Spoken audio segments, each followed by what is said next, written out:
it's me, Renee. I'm back.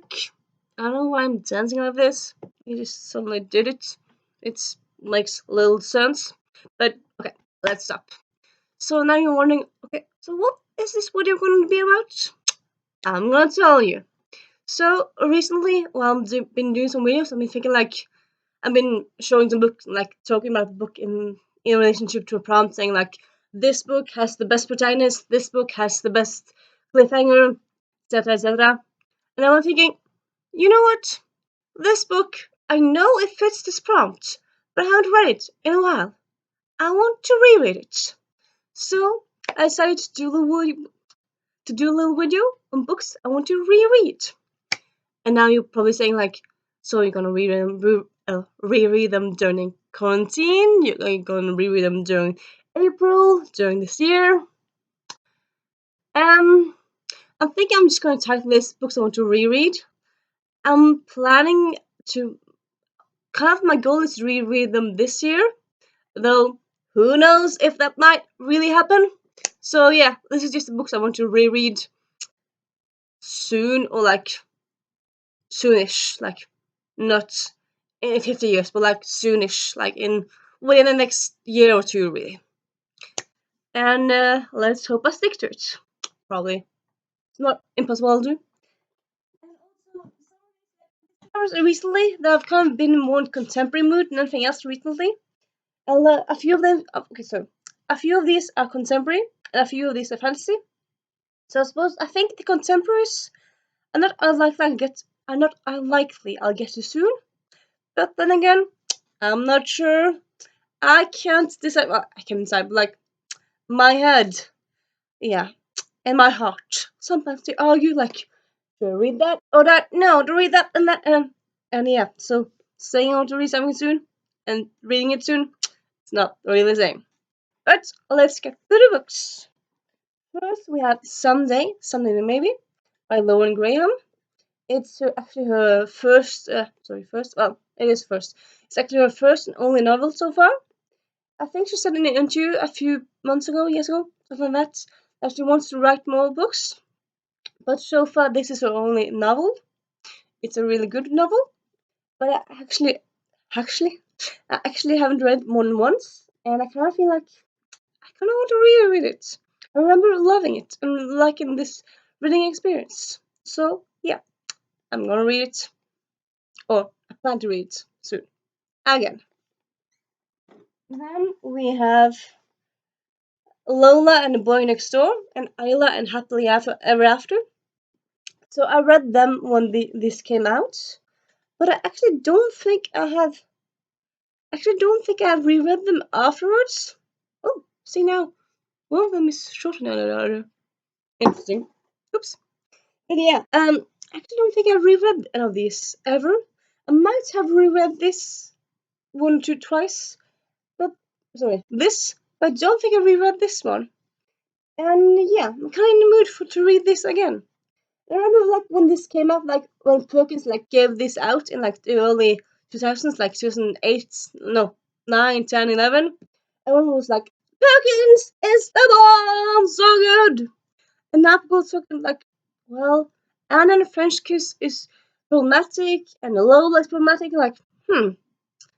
So I'm curious, if I reread it now, will I see their problems with it, or will I still like it? Because sometimes when you reread stuff, you see stuff you didn't see the first time, and you see it from different aspects. And sometimes you reread it, and you still feel exactly the same. At least that's how it is for me. And yeah, so I want to reread these two. And then we have another two that's in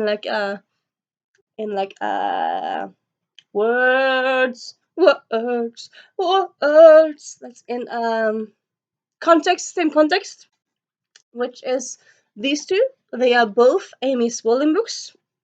It's actually her first book, Rees Brennan, the Rees Malcolm list. Rees Brennan? I don't know where Brennan came from. The Rees Malcolm list, and then you have Ink is Thicker Than Water. I actually bought this, my god, maybe 7 years ago? Yeah, 7 years ago, in a trip to Dublin, Ireland. I remember buying it. I think I bought this the same trip, though I'm not completely sure. I read it around the same time. I suppose not logically you can buy one book and wait years to read, but yeah, I read it around the same year. I remember really liking it, and just haven't picked it up since. I kind of want to reread it, and same with this one. I remember enjoying it, but I want to experience the reading of this one again.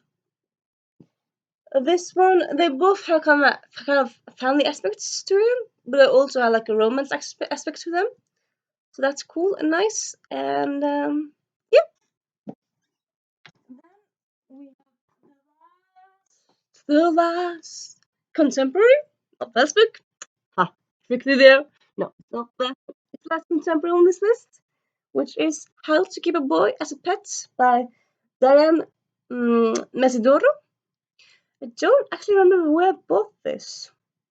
Did I buy it online? And so, doesn't really matter. But I'm pretty sure I bought it because of the title. Because, How to Keep a Boy as a Pet. Pretty damn cool title. Pretty damn special. I remember reading it and liking it. And it's also actually first in a series. I actually haven't read the second book. I want to read kind of want to read second book. So yeah, I want to read this one and then might try to get a hold of second book and read that during this year. Hopefully. And yep. So let's move on. The second books. Then we have these books. These, as you might have guessed, are all fancy. So we have the we have the words. You have a name. Oh, anyway, we have this series, which is a trilogy. It's what series again? I'm pretty sure it's Sweet Venom, Sweet Shadows. I can't talk suddenly. Sorry. And Sweet Legacy. So the concept is that these girls are triplets. They were separated at birth, and they're descendants from Medusa, from the Greek myths. And twist, Medusa was not the villain wolf what she was a great hero, well, heroine, really. And yeah, so this is a retelling of the Medusa myths, and it's just really cool, fun series. And yeah, I want to get back into it, really. I want to dive into it once more. And yeah, then we have the Percy Jackson books. You might think like, oh, just have 3 books here? Yeah, the Percy Jackson books, like the original series, had 5 books. I don't know why I put 3 books, three first. 5 books. So I'm pretty sure I once owned the first book. Actually, I think I owned the first book in Norwegian. And where the last book is, well, I suppose because I'm missing 2 books. Where those 2 are, I'm not sure. I'm thinking I might have given away to charity because sometimes over the years I have to give stuff away and I've kind of forgotten. Thinking I'll give it away and then I'll buy new copies, and I kind of forget to buy new copies. So yeah, I have Sea of Monsters, Titan's Curse, and Battle of Labyrinth. So yeah, I have second, third, and fourth. So I'm missing the first and fifth. So I'm thinking I probably want to get to reread these before I get the first, because you can't really reread from the second book. I suppose you can. Do you reread series from second book, or do you always start with the first book? I would say I think it's most logical to start with the first book, but yeah, I don't know. But yeah, anyway, I want to reread them again because I don't think I've reread them in a few years now. I read them earlier, and I'm pretty sure I've reread the whole series. Not sure how many times, but I'm pretty sure I have. But yeah, yeah, I want to reread this. So yeah, that's that really. I hope you enjoyed my little informative video on books I like to reread soon-ish. Do you have opinions on these books? Do you have books you want to reread soon? And yeah, this is me saying Renee out.